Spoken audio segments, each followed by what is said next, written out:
mau diajarkan tebak puasa ya? Masa sih belum bisa? Oke, Ustaz Fi ajarkan ya, mudah sekali kok.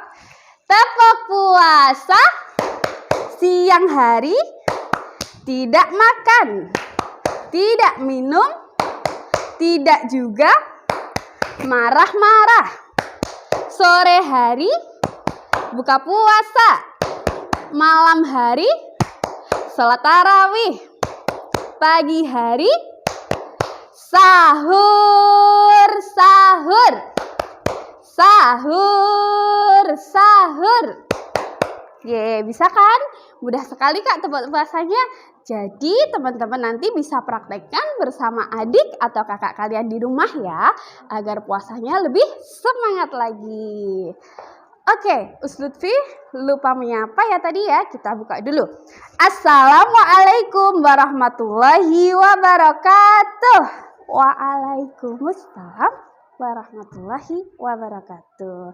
Ya teman-teman, kembali di Roman Sakur, Ramadan Asyik bersama SDMKU dalam program Daily Ratso. Kali ini Ustaz Lutfi akan mengajak teman-teman di rumah untuk memurajaah surah Al-Falaq dan juga surah An-Nas. Nah, setelah kita murajaah bersama, Ustaz Lutfi akan sampaikan asbabun nuzul atau kisah ataupun peristiwa di balik turunnya surah Al-Falaq dan juga surah An-Nas. Teman-teman sudah siap? Oke. Kita mulai ta'awudz ya, hitungan ketiga. Wahid, isnin, salas. A'udzu billahi minasyaitonir rajim. Bismillahirrahmanirrahim. Qul a'udzu birabbil falaq. Min syarri ma khalaq wa min syarri ghasiqin idza waqab wa min syarri naffasati fil 'uqad wa min syarri hasidin idza hasad. Iya, alhamdulillah masih hafal ya. Oke, kita lanjut ke surah An-Nas. Bismillahirrahmanirrahim.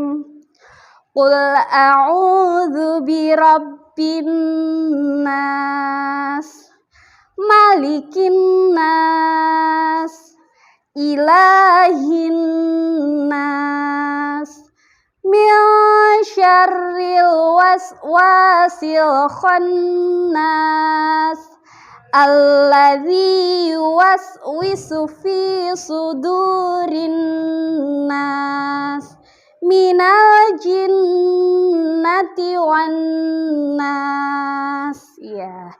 Bagaimana teman-teman? Apakah masih hafal? Masih, tapi agar lebih lancar lagi kita baca sekali lagi ya. A'udzu billahi minasyaitonir rajim. Bismillahirrahmanirrahim. Qul a'udzu birabbil falaq. Min syarri ma khalaq. Wa min syarri ghasiqin idza waqab wa min syarri naffasati fil 'uqad wa min syarri hasidin idza hasad. Iya, alhamdulillah masih hafal ya. Oke, kita lanjut ke surah An-Nas. Bismillahirrahmanirrahim.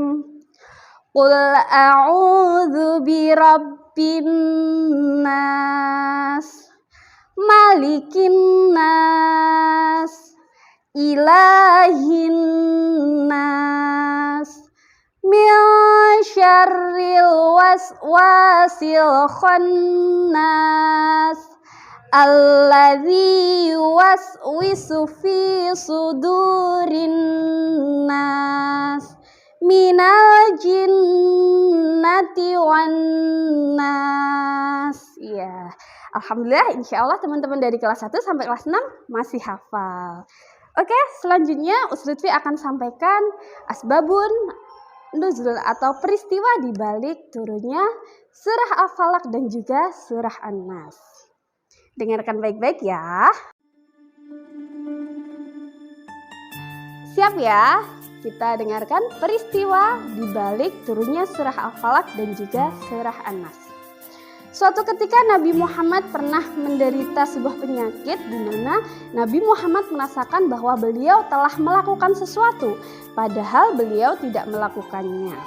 Dan itu terjadi berulang-ulang kali hingga mengganggu pikiran Nabi Muhammad SAW. Setelah itu Nabi Muhammad berdoa kepada Allah agar Allah menyembuhkan penyakit Nabi Muhammad tersebut. Allah menjawab doa Nabi Muhammad dengan mengirimkan 2 malaikat yang menyamar sebagai manusia. Malaikat tersebut menjumpai Nabi Muhammad SAW. Satu malaikat duduk di dekat kaki Nabi Muhammad dan satu malaikat lagi duduk di dekat kepala Nabi Muhammad SAW. Nah, disitulah terjadi percakapan antara kedua malaikat tersebut. Malaikat yang di dekat kaki Nabi Muhammad bertanya, apa yang terjadi dengannya? Lalu malaikat yang duduk di dekat kepala Nabi menjawab, Nabi Muhammad terkena sihir. Dan malaikat yang duduk di dekat kaki Nabi kembali bertanya, siapa yang melakukannya? Dengan apa ia melakukannya? Malaikat yang di dekat kepala Nabi tadi menjawab, yang melakukannya adalah seorang penyihir dari bangsa Zuraik bernama Labid bil Al-Asam. Nah, beliau melakukan sihir atau dia melakukan sihirnya dengan menggunakan helai rambut Nabi dan juga mayang kurma jantan. Lalu malaikat yang duduk di dekat Nabi bertanya kembali, di mana ia menaruh sihir itu?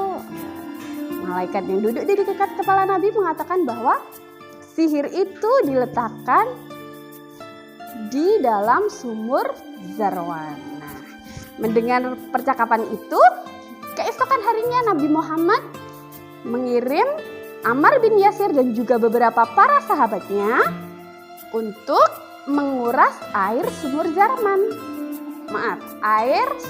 Zarwan yang ternyata air sumur itu berubah warnanya menjadi merah kecoklatan. Para sahabat pun menguras sampai sumur itu kering. Ketika sudah mengering, para sahabat menemukan di bawah batu sebuah gulungan yang di situ terdapat 11 ikat tali simpul. 11 ikat tali simpul. Nah, lalu para sahabat mengambil untuk dibakar.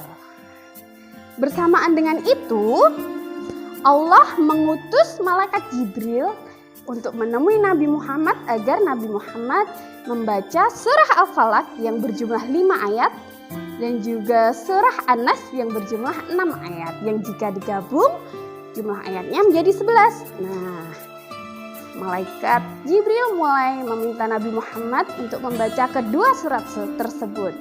Dan apa yang terjadi teman-teman? Ketika Nabi Muhammad membaca surat tersebut, setiap satu ayatnya satu tali simpul yang ditalikan pada gulungan tadi mulai terlepas satu persatu. Nah, mulailah Nabi Muhammad membaca surah tersebut. Bismillahirrahmanirrahim.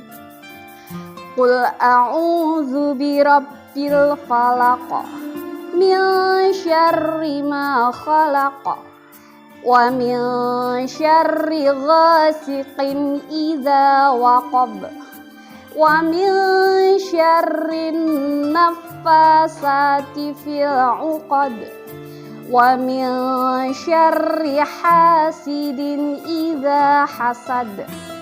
Yang artinya, aku berlindung kepada Tuhan yang menguasai subuh, dan dari kejahatan semua makhluknya, dan dari kejahatan malam apabila telah gelap gulita, dan dari kejahatan wanita-wanita tukang sihir yang menghembuskan buhul-buhul, dan dari kejahatan orang yang dengki apabila ia dengki. Bismillahirrahmanirrahim.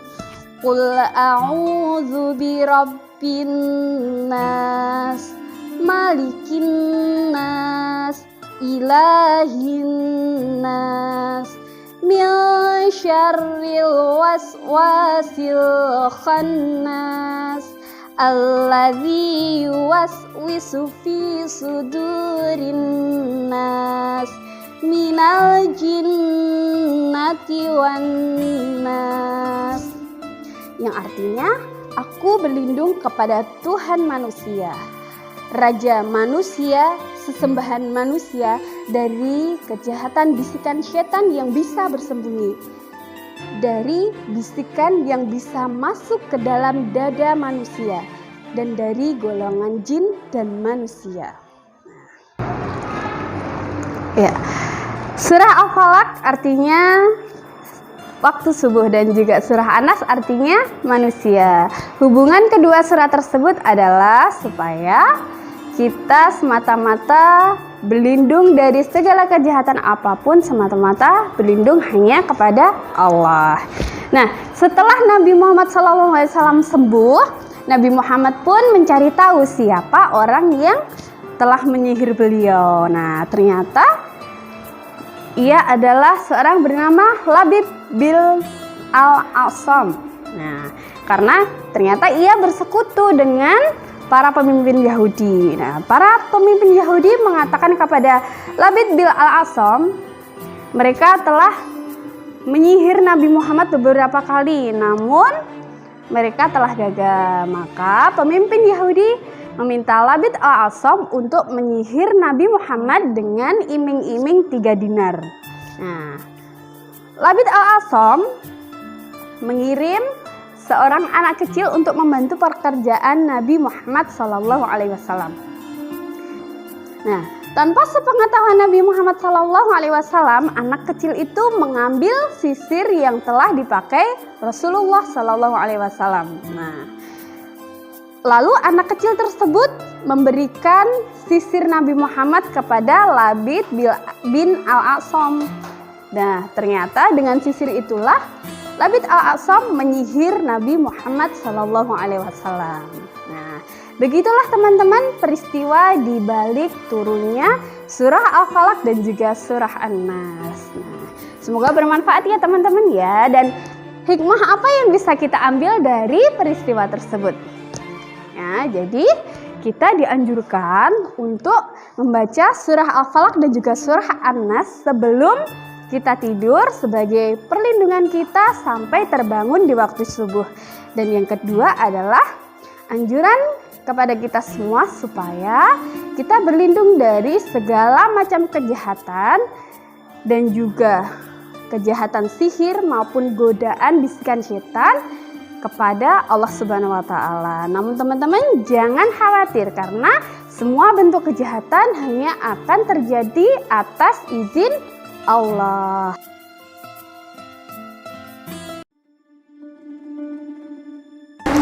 Ya, gimana Mela? Sudah paham belum apa yang disampaikan sama Sulfi tadi? Terus sudah bisa tepuk puasanya belum?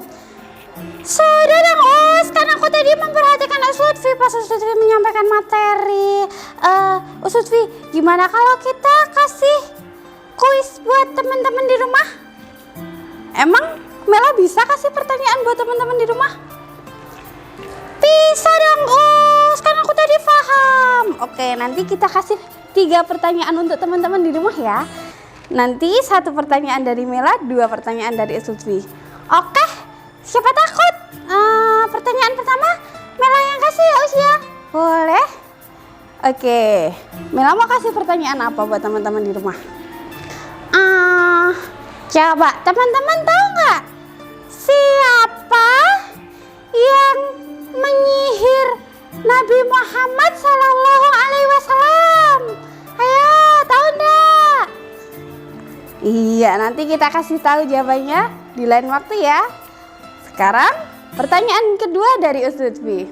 Di mana penyihir itu meletakkan sihir untuk menyihir Nabi Muhammad Sallallahu Alaihi Wasallam? Nah, terus untuk pertanyaan ketiga yaitu